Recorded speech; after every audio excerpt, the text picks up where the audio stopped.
저렇게 될 수 있을 거라고 확신합니다. 네, 아멘. 네. 웃지 마시고 아멘으로 하답하십니다. 네, 가능합니다. 네, 가능합니다. 불가능한 것은 하나님 이름은 없습니다. 네. 우리 함께 사도행전 20장 7절에서 12절 우리 함께 보도록 하겠습니다.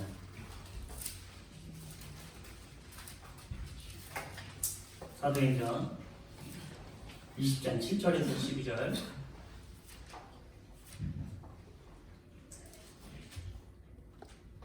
네, 우리 함께 제가 갖고 있는 성경 신약 222페이지에 있습니다. 신약 222페이지에 있습니다. 사도행전 20장 7절에서 12절 우리 함께 교독하시고 12절을 함께 읽도록 하겠습니다.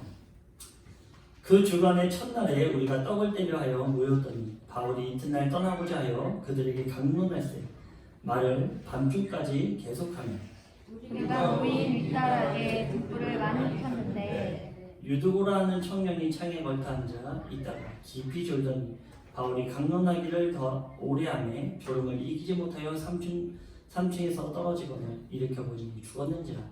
바울이 내려가서 그 위에 엎드려 그 몸을 안고 말하되 떠들지 말라 생명이 그에게 있다. 올라가 떡을 떼어 먹고 오랫동안 곧 날이 새기까지 이야기하고 떠나니라. 사람들이 살아난 청년을 데리고 가서 적지 않게 위로를 받았더라. 아멘. 네, 이 말씀하면은 많은 분들이 예배 시간에 졸다가 떨어져 죽을 수 있습니다. 라고 얘기할 수 있지만 이런 단순한 내용은 아닙니다. 오늘은 죽었던 유두고라는 제목으로 우리 함께 말씀을 나누려고 합니다. 조선 시대에는요 왕들의 이름을 지었죠. 그런데 거의 외자가 많았어요.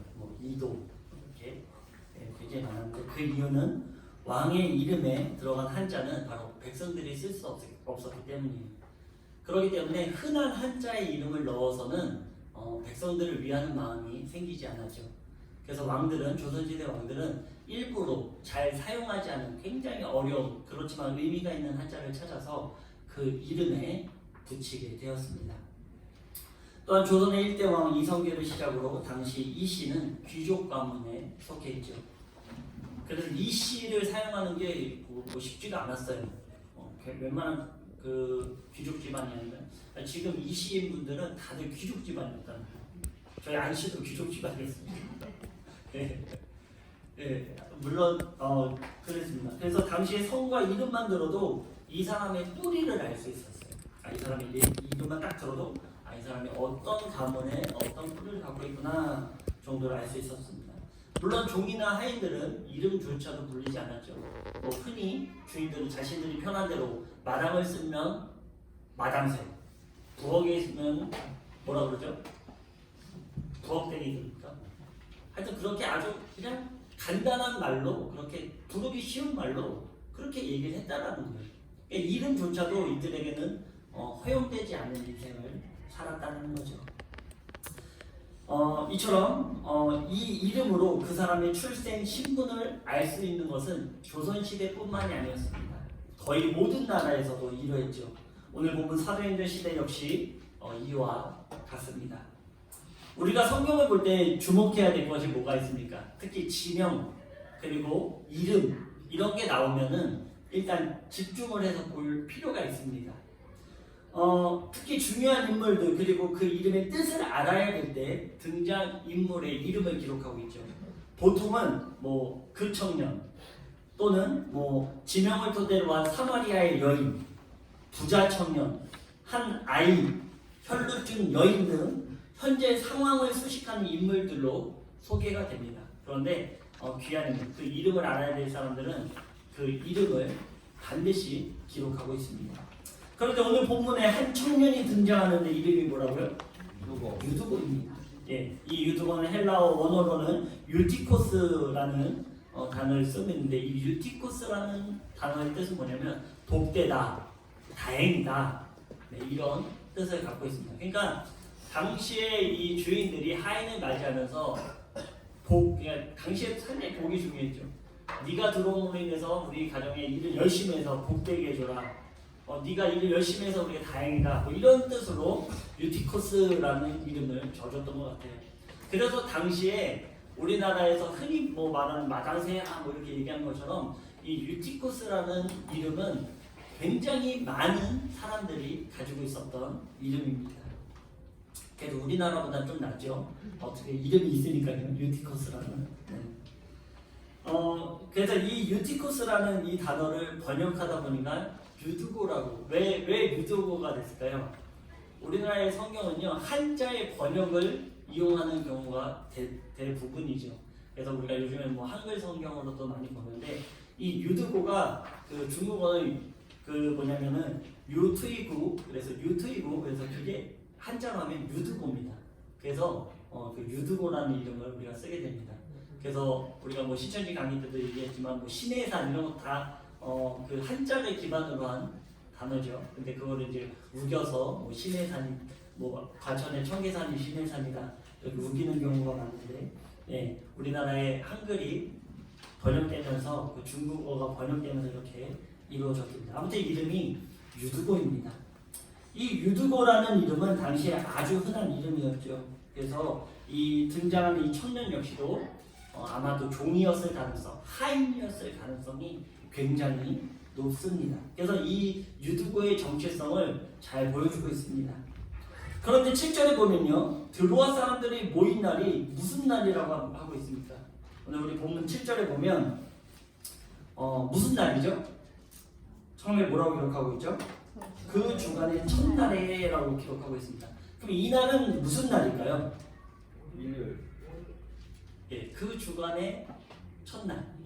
네, 일요일. 그러니까는 뭡니까? 지금 주일, 우리 일요일이죠? 이 주일날 이 사람들이 모였다라는 것을 지금 나타내고 있습니다. 바로 오늘과 같은 주일, 일요일입니다. 초대교인들은요, 유대인들과 같이 처음에는 안식일, 즉 토요일날, 주의 마지막 날인 토요일날 그 예배를 드렸지만 그것이 이제는 독립되어 주일날 예배를 드리고 모였다는 기록을 바로 이 사도행전 20장 7절에 처음으로 기록하고 있는 거예요. 그러니까 이단들은요, 특히 이제 제7일 안식일교를 믿는 사람들은 그렇게 접근하죠. 가장 물어보는 것이 왜 당신네들은 토요일날이 안식일인데 예배를 그때 안 드리고 주일날 예배를 드립니까? 라고 공격해오고 있습니다. 이것은 성경을 정말로 자기들 멋대로 해석하고 온전한 말씀을 보지 못한 증거들입니다. 분명히 성경은요, 예수 그리스도의 부활, 그 부활 사건이 있었던 주일을 필두로 하나님의 떡을 떼며 예수 그리스도의 떡을 떼며 교제를 나누며 예배를 드렸던 것을 성경은 우리에게 기록되어 있는 것입니다. 그래서 이런 것으로 혹시 공격해 오면 사도행전 20장 7절을 보십시오라고 얘기해 주시기 바랍니다. 바로 주일의 모든 죄와 사망의 권세를 이기시고 부활하신 예수님을 예배하는 말. 그러니까 구약의 율법이 우리를 대속하는 것이 아니라 바로 예수 그리스도의 사랑과 은혜와 복이 우리를 대속한다라는 그것으로 주일날 모여 떡을 떼며 예배를 드렸다라는 것입니다.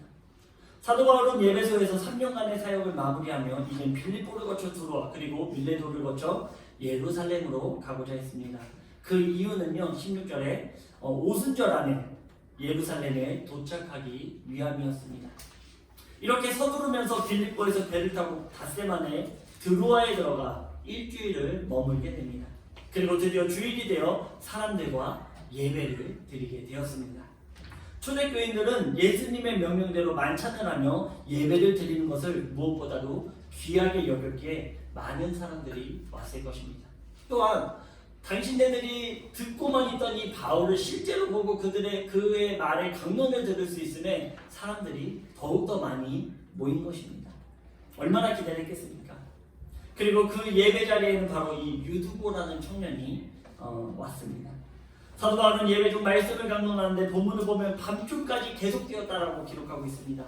그리고 많은 사람들이 모인 장소에 등불을 켰고 유두고라는 청년은 창에 걸터 앉아 예배를 드리고 있었습니다.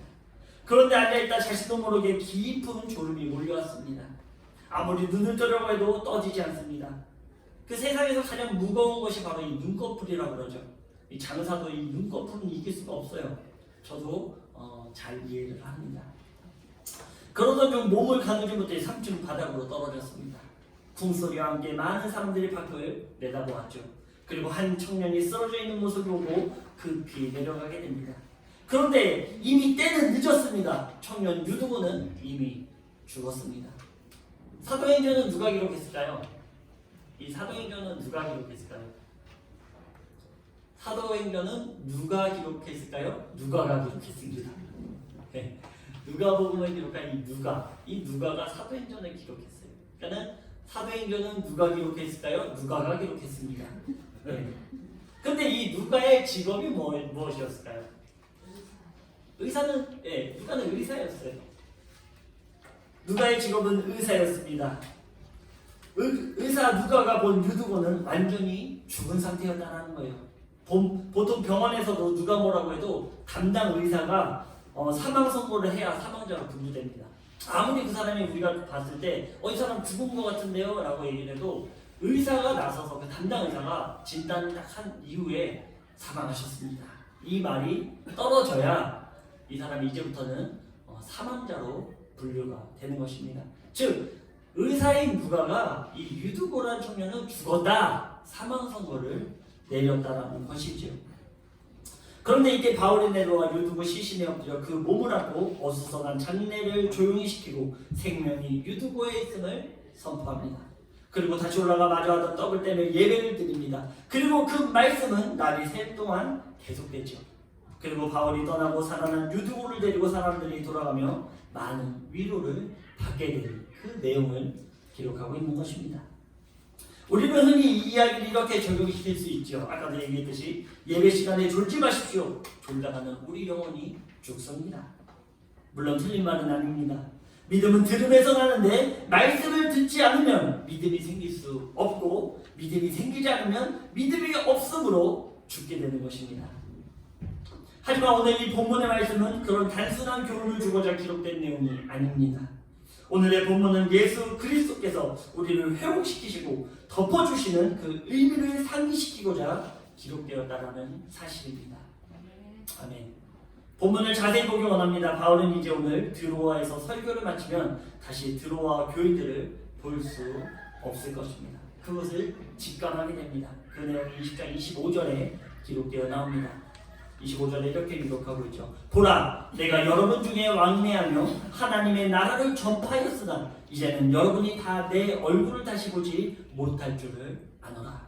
네, 이 이후에 3년 이후에 바울은 목이 잘려 죽게 되죠. 그래서 바울은 쉬엄쉬엄 말씀을 전할 수 없었고 마지막에 말씀을 계속해서 강조하며 전할 수밖에 없었습니다.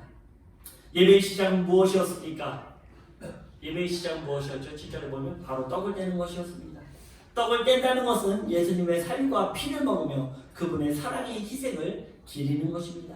즉 사람들은 예수님의 사랑을 나누고자 모인 것입니다. 예배는 바로 그런 시간입니다. 하나님께서 우리를 향해 그 사랑을 나누어 주시는 시간입니다. 그렇기 때문에 우리에게 있어서 이 주일이라는 시간이 귀한 것입니다. 하나님께서는 창세기에 일주일 동안 창조하시고 마지막 그 하루의 안식일을 하시면서 그날을 축복해 주십니다. 그러니까 우리가 일주일 동안 6일 동안 열심히 일하고 돌아와서 하나님의 성전에서 하나님의 복을 누리며 또 일주일의 삶을 살아가게 되는 것입니다. 그래서 예배가 없이는 우리 삶의 일주일이 우리 그런 생각들을 하자면 예배 안 드리면 왠지 좀 안 좋을 것 같아. 물론 그런 죄책감으로 예배를 드리는 것은 옳지 않습니다. 오늘 하나님을 예배하고자 하는 마음이 중요하지만 그 복을 받아 누리는 삶에 있어서 이 예배라는 것이 중요하다는 것을 강조하는 말입니다. 그리고 장소를 얘기하는데요. 그곳에 등불이 많이 켜 있다라고 기록하고 있습니다.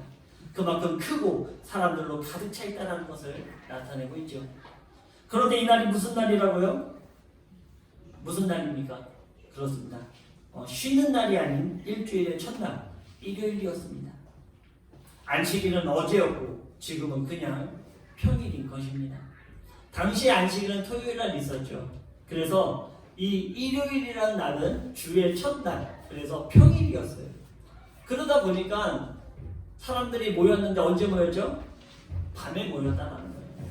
사람들이 모이다 보니까 이제 밤에 모이기 시작합니다. 그 이후에 이제 로마에서 법을 지정하면서 그리스도교를 받아들이고 그러면서 이제 주일의 개념이 안식일의 개념이 주일로 변합니다. 왜냐면 신약 시대의 성도들이 주일날 예배를 드렸기 때문입니다. 예수 그리스도의 부활을 중요시하며 주일날 예배를 드리면서 주일을 쉬는 날로 그렇게 지정하게 되었죠. 예, 이때 하인이던 유두고는 주인의 집에서 열심히 일하다가 예배를 참석한 것입니다. 유두고는 예수님을 알아가는 것에 열심히 있는 청년이었습니다. 그리고 사람들이 많았기에 선택한 곳이 바로 창문이었다는 것이죠. 아마 이 유두고의 주인은 아마 제 생각에는 믿는 사람이 아니었을까. 그래서 이 주인과 함께 대동해서 당시의 종의 하인의 신분은 자기들의 멋대로 할 수 있는 신분이 아니었어요. 허락이 떨어지지 않으면 우리나라 조선시대에도 그랬잖아요. 주인의 허락 없이는 문 밖을 나가는 것이 허용되지 않았습니다. 아마 이 주인도 이 유두고와 함께 이 자리에 있지 않았나라고 생각합니다. 사람들이 많다 보니 이 유두고가 앉은 자리는 창문 틀밖에는 없었다는 것이죠. 그런데 어떻습니까? 우리가 다른 시간에는 잘 깨어있지만 말씀만 시작되면 참 졸립니다. 그죠? 찬양하고 뭐 기도하고 이럴 때도 괜찮은데 말씀만 시작되면 왜 이렇게 피곤한지 모르겠어요. 그죠? 왜 이렇게 졸음이 쏟아지는지 모르겠어요. 참 신기합니다. 그런데 하루 종일 일하고 온 유두고는 어땠을까요? 하루 종일 일하고 왔어요. 졸립죠. 그리고 이제 안에는 따뜻한 그 불을 켰으니 올리브유의 그 따뜻한 기운이 느껴지고 또 밖에서는 서울서울 바람이 불어오니 얼마나 잠이 오겠습니까? 아주 눈을 뜨려고 해도 잠이 쏟아지는 거예요. 그런데 마침 사도 바울은 어땠습니까? 말씀이 끊이질 않아요. 그 열심을 내며 더욱더 강론하기를 더 오래 하게 됩니다. 그러니까 어떻게 해서든지 이겨내고자 눈을 뜨려고 노력했는데 그 말씀이 길어지는 그 시간 앞에서는 잠이 들 수밖에 없는, 자연스럽게 눈이 감겨질 수밖에 없는. 그렇기 때문에 그 누구가 이 유두고를 네가 잘못했다라고 얘기할 수 있겠습니까? 그 누가 유두고를 정죄할 수 있겠습니까? 정말 피곤한 그 가운데 열심을 다해 졸음을 이겨내려고 했지만 어쩔 수 없이 눈꺼풀이 감겨지는. 그래서 사도행전에 보면은 오늘 본문의 말씀에 보면 자다가 떨어진 유두고에 대해서 질책하는 말은 한마디로 나오질 않습니다. 그 상황에 대해서 정말 많은 이해를 하게 된다는 것이죠. 그렇습니다. 우리도 세상에서 열심을 다하고 이 자리에 왔습니다. 일주일간 우리의 삶의 자리에서 열심을 다하다가 바로 이날 주일날 하나님께 예배드리고자 온 것입니다. 하지만 우리의 의지와는 상관없이 졸음이 쏟아지게 되죠. 하지만 졸음이라는 것은 성경의 내용, 성경에서의 내용들 보면 좋은 의미로 쓰여지는 것은 없습니다. 이처럼 우리도 정신을 바짝 차리지 않으면 나의 이상과 의지와는 상관없이 영적 졸음에 빠지게 된다는 것입니다. 왜냐하면 사단은 우리로 말씀을 못 듣게 합니다. 왜냐하면 믿음이 바로 들음에서 나기 때문입니다.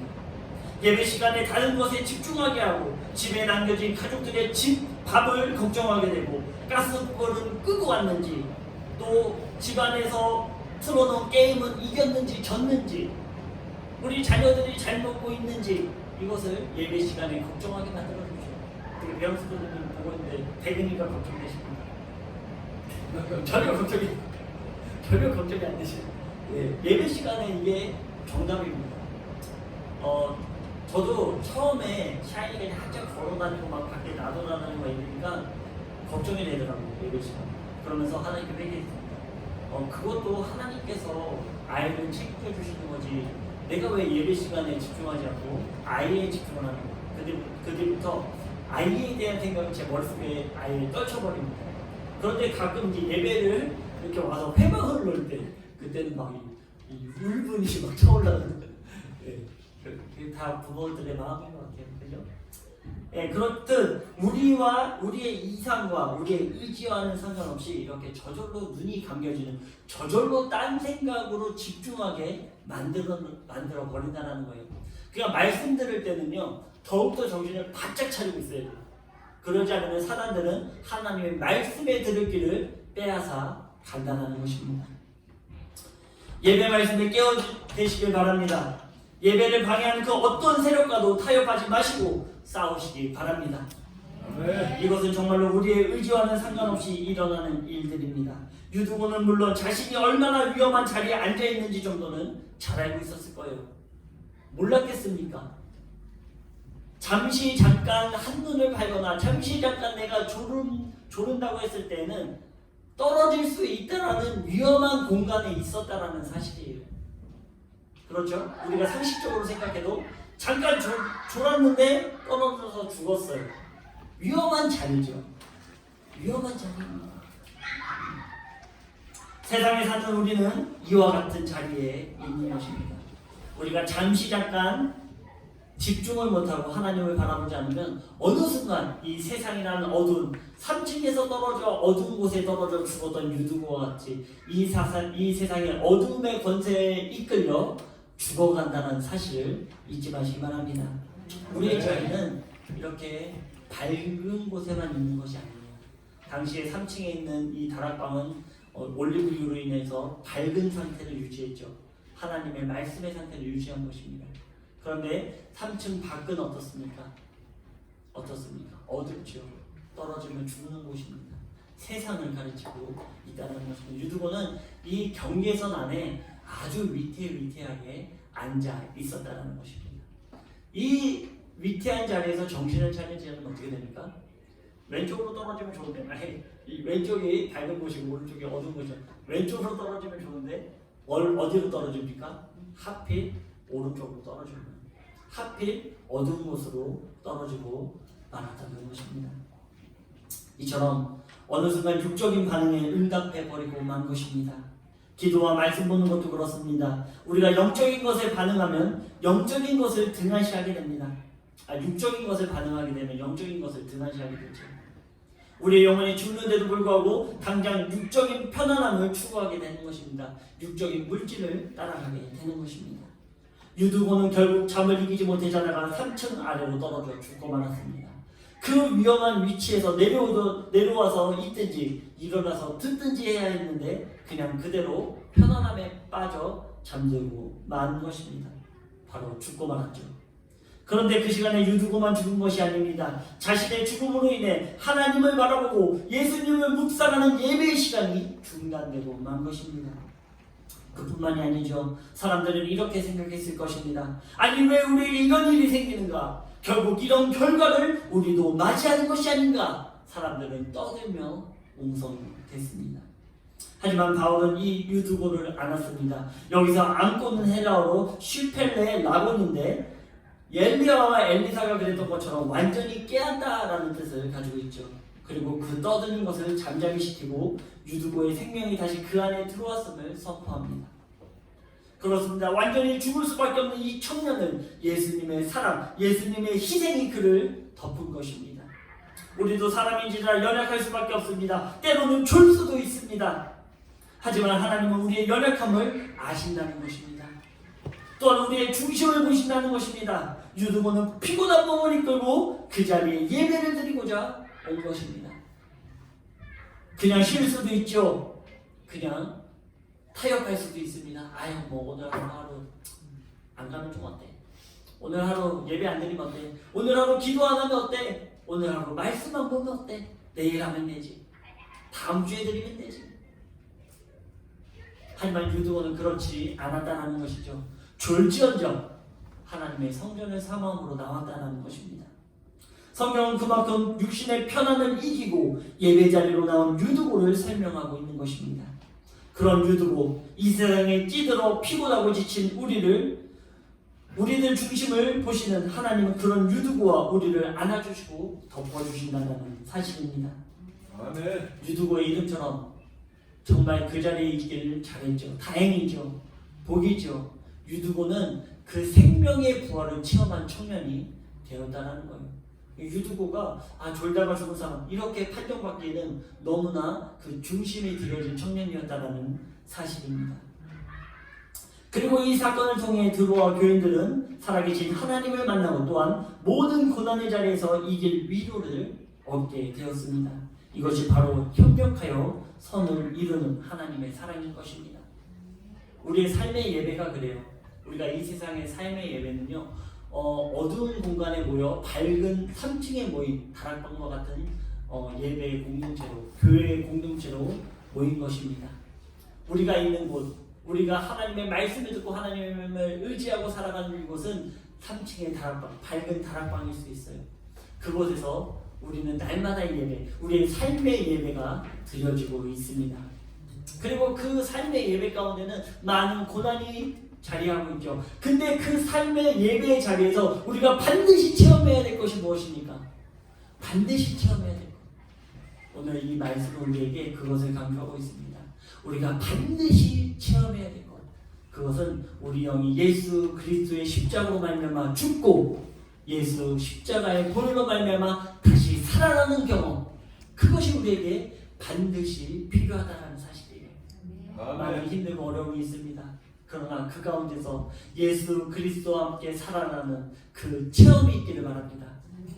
그 체험이 있고 우리의 예배는 계속해서 이어지죠. 사도 바울은 이 유두고의 생명이 돌아왔다 선포하고 즉시로 올라가 다시 떡을 뗍니다. 그리고 말씀을 강론하죠. 그 강론은 언제까지 이어집니까? 날이 새기까지 이어지는 것입니다. 날이 밝았다는 것입니다. 광명이 우리에게 찾아왔다는 것입니다. 예수 그리스도의 부활 그리고 예수 그리스도의 잔치에 참여하는 그날, 바로 밝은 날을 우리에게 선포하고 있죠. 밝은 날이 선포되어지는 그날에는 예배가 마치게 되는 것입니다. 우리의 삶의 예배는 밝은 태양을 바라보는, 밝은 하나님을 바라보는 그때 바로 우리의 삶의 예배는 없어지고 하나님의 위로를 얻는. 그래서 마지막 12절에는 어떻게 기록하고 있죠? 유두고를 데리고 돌아가죠. 그러면서 이 드로아에 모였던 많은 교인들이 위로를 받습니다. 감사를 하죠. 앞으로 살아갈 힘을 얻습니다. 우리의 삶도 마찬가지입니다. 그 모진 고난의 삶을 이겨내고 예배로서 하나님께 승리의 그 광명을 바라보는 그날, 하나님께서는 우리를 위로해 주실 것입니다. 하나님께서는 우리를 안아주실 것입니다.